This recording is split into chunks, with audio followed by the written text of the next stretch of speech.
성경에서 말씀하신 내가 거룩하니 너희도 거룩하라 하신 말씀을 예수님이 거룩하니까 나도 거룩하다라고 해석해서는 안 돼요.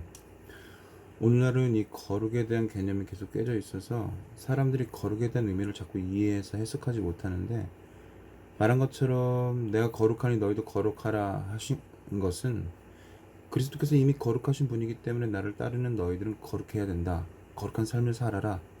그러니까 내가 거룩하다는 것은 너희가 내 안에 속해 있어서 너희가 거룩한 사람이 된다라는 의미거든요. 가능성을 두고 이야기하는 거죠. 그러니까 우리는 거룩한 사람이 될 수 있어요. 우리는 본체 자체는 거룩하지 않아요. 우리는 여전히 죄에 속해 있고 죄가 우리를 주장하고 있으며, 야 너네는 이미 내 거야, 내 건데 왜 뺏어가, 라긴 우리를 자꾸 주장하게 해요. 그래서 바울이 죄가 너희를 주장하지 못하리니 사망이 다시 그를 주장하지 못할 줄 알미로라 라고 하셨던 말씀을 기억해야 해요. 마귀는 여전히 우리를 자기 거라고 인식하고 자기 거로 계속 주장하고 있거든. 사실은 우리가 거룩하지 못한 게 아니라 원래 우리는 거룩하게 창조되었는데, 죄로 인해서 우리는 거룩하지 않은 사람이 되었기 때문에 우리는 어떤 방법과 수단으로도 이 거룩함으로 갈 수가 없는 존재예요. 우리는 세상적이고 그 다음에 약간 본능적이고 짐승과 다를 바 없는 존재로 전락되었는데, 예수님께서 우리를 거룩하게 하실 수 있는 길을 열어주셨어요. 나는 길이요 진리요 생명이니 라고 말씀하신 그 내용이, 예수님께서는 우리에게 거룩한 길로 걸어갈 수 있는 빛이 되어 주셨어요.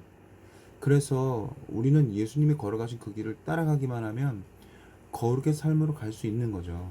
그 반대로 이야기하면, 우리가 예수님이 걸어가신 그 길을 따라가지 않겠다고 하면 그 길에서 벗어나기 시작하면 우리는 거룩의 길로부터 점점 멀어지는 거예요. 근데 안타깝게도 사람들은 예수님의 길을 따라가는 걸 좋아하지 않아요. 명확히 이야기하면 오히려 예수님의 길에서 벗어나고 싶어 하죠. 교회에 어떤 책임을 지고 싶지 않고, 그 다음에 신앙에 어떤 책임 있는 신앙인으로 가고 싶지 않고, 그 다음에 거룩한 길, 말하자면 사명자의 길이나 그 사명을 감당하는 일에 대해서는 자기는 좀 뒤로 물러서고 싶어 하죠. 거기에 대해서 사명이 여러 가지가 있겠지만, 사명을 감당하지 않는 자, 예를 들어서 뭐 내가 신앙인은 돼도 목회자는 되기 싫다든가, 신앙인을 하더라도 꼭 굳이 교회에서 어떤 재직 같은 걸 하고 싶지 않다든가, 신앙인을 하더라도 교회를 위해서 희생하고 싶지 않다든가, 또 교회에 대한 어떤 책임을 지고 살아가는 사람이 되고 싶지 않다든가, 이제 갈수록 그런 사람들이 점점 많이 늘어날 거예요. 그로 인해서 교회 때문에 내 삶이 영향을 받고 핍박을 받고 가난해지고 또 힘들어지는 삶으로 살고 싶지 않다든가, 이런 자기 나름대로의 책임 회피론들이 계속 만들어지는데, 이런 것들이 우리를 성결로부터 멀어지게 한다는 거죠. 거룩함, 우리가 정결과 순결은 사람이 지킬 수 있는 것이라고 했는데, 성결은 우리 힘으로 할 수 있는 것이 아니라고 했어요. 성결함이 우리가 거룩으로 나아가는 관점 중에서 가장 중요한 논조인데, 우리는 사실 이 성결로 가기 위한 그런 노력들을 하지 않아요. 이 성결로 걸어가기 위한 방식들이 뭐냐면, 예수님이 걸어가신 그 길을 걸어가는 거예요. 예수님이 밝혀주신 그 빛으로 우리가 나아가는 거예요. 우리가 그 길을 따라가기만 하면 우리를 거룩해 줄 수 있어요. 그래서 하나님께서 이스라엘 백성에게 내가 거룩하니 너희도 거룩하라 하신 말씀이 결국은 예수님이 그 길을 따라서 가는 그 길이 우리를 거룩하게 한다는 거죠.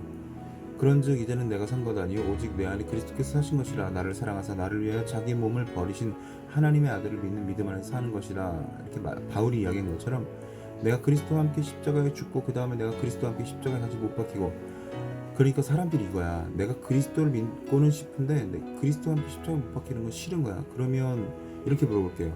성결해 줄 수 있을까요? 거룩해 줄 수 있을까요? 아니요, 안 돼요. 안 되는 거예요. 그리스도가 걸어가신 그 길을 걸어가야 하는데, 내가 그리스도와 함께 걸어가기는 해도 십자가에 못 박히기는 싫은 거야. 근데 어떻게 거룩해 줄 수 있어요? 거룩해지지 않는데 어떻게 성결해 줄 수 있어요? 어떻게 우리가 거룩하지 않은 사람이 어떻게 성스러운 깨끗함을 얻을 수 있어요?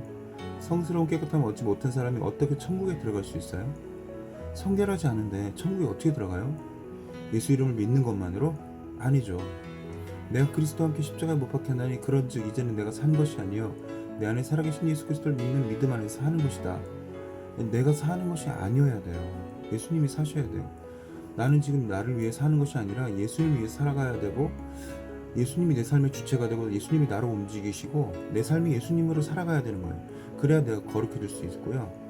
그 거룩해져야지만 성결해질 수 있어요. 성스러운 깨끗함을 얻을 수가 있어요. 성스러운 깨끗함이 아니면 천국의 문에 들어가는 순간 우리는 견뎌낼 수 없게 돼요. 예를 들어서 이런 거예요. 얼마 전에 봤던 영화인데 이 포털이 열려. 포털이 열리는데 이 문이 열리니까 그 안에 천국이 열린 거죠. 그래서 내가 지금 살아있는 육체로 천국에 들어갔어. 거기서 내가 살 수 있을까요? 아니, 너무 괴로울 거예요. 너무 괴로운 거예요. 우리 더러워서. 천국에 들어가는 순간 고통스러운 거예요. 내가 너무 더러워서. 그 안에 1분 1초도 있기가 싫은 거야. 이게 우리 존재, 우리 실체예요. 우리가 성결하지 않으면 거기 1분 1초도 그 땅을 견뎌낼 수가 없어요. 그냥 우리가 말하는 선행, 그냥 착한 사람, 이 개념이 아니야. 굿플레이스라는 영화가 있는데 어떤 나쁜 사람, 천국에 그 나쁜 사람이 천국에 잘못 들어갔어요. 그 사람이 들어가자마자 천국에 많은 것들이 무너지고 망가지고 막 이러기 시작을 해. 그 사람 하나가 했던 말들이 실체가 되어서 천국이었던 것이 갑자기 지옥처럼 바뀌고 거대한 새우들이 날아다니고 뭐 이런 이상한 집이 막 부서지고 이런 상황들이 벌어지는데 그 안에서 천국에 들어간 사람들이 어떤 사람이냐면 사라진 자는 무조건 착한 사람들만. 근데 그거는 이 땅에서 사는 사람들이지 성결과는 상관없는 사람들이에요. 성결은 예수 그리스도로만 얻어질 수 있어요. 우리는 우리 자체가 거룩해질 수 없기 때문에 우리가 스스로가 어떤 수단과 방법으로도 거룩해질 수가 없기 때문에 우리는 거룩해질 수 있는 유일한 길을 찾아야 하는데 그것은 하나님으로 돌아가는 거예요. 하나님은 우리를 거룩하게 하실 수 있는데 그 거룩한 길을 우리에게 허락해 주셨어요. 이건 하나님의 변덕이라고 할 수 있는데 그것은 우리가 절대로 거룩해질 수 없는 자인데 불구하고 하나님이 거룩해질 수 있는 유일한 수단을 주셨는데 그것이 바로 예수 그리스도예요. 예수 그리스도를 통해서만 우리가 그 거룩함으로 갈 수 있어요. 그런데 우리는 예수 그리스도를 믿는 믿음으로 살아가야 되는데 믿는 믿음이 뭐냐면 그리스도와 함께 십자가에 못 박혀야 돼. 희생해야 돼. 나를 버리고 내가 좋아하는 것들, 내가 중요하다고 생각하는 것들, 아이들, 가족, 내 미래, 희망, 그리고 사람들로부터 인기, 그리고 돈, 내 재산, 이런 모든 것들이 내 삶의 주체가 되어서는 안 돼. 그런 모든 주체들을 내 삶에서 내 마음의 주인으로부터 버리고 그것들을 다 비우고 예수 그리스도가 내 주인이 되어야 돼. 주님이 원하시면 집이고 뭐고 다 팔고 나갈 수 있는 그런 믿음이 있어야 돼요. 그런 믿음이 없는 거지 우리가. 당장 굶어 죽더라도 예수를 믿겠다는 믿음이 이제는 없는 거지. 그런데 거룩해질 수 있어요? 오늘날 대한민국에 많은 사람들이 구원받지 못하는 이유가 이거예요. 내가 당장 굶어 죽어도 예수를 믿겠다. 어느 날 나라가 핍박이 와서 예수만 안 믿으면 아무것도 안 뺏어갈게. 근데 예수만 믿으면 너 다 뺏어갈 거야 하면 그때 그거 가지고 산에 들어가서 풀뿌리 캐먹으면서 살아도 나는 예수만 믿겠다 할 수 있는 믿음은 없는 거야. 잠깐 타협하는 거지. 과거 신사참배했던 사람들처럼 잠깐 타협하는 거야. 하나님이 이것 때문에 나를 벌하시지는 않을 거야 라는 그런 믿음들이 너무 팽배해 있는 거예요. 교회 다니는 아이들이 잠깐 술집 다니고 몸 팔고 뭐 이래도 그래도 생각에 그러니까 우리가 구원이 없던 게 되지는 않을 거야. 난 교회 다니고 있으니까 이런 식으로 세상을 살아간다고 한다면 과연 그 사람에게 구원이 허락되어질까? 그래, 예외적으로 하나님의 은혜로 그 사람에게 구원받을 수 있는 기회가 주어질 수 있죠. 과연 그것이 가능할까요? 성결하지 않은데? 이 성결과 분리돼서 살아갈 수 없어요. 성결이라는 것은 우리의 몸과 마음과 영혼까지 다 하나님의 것이 되어야 해요.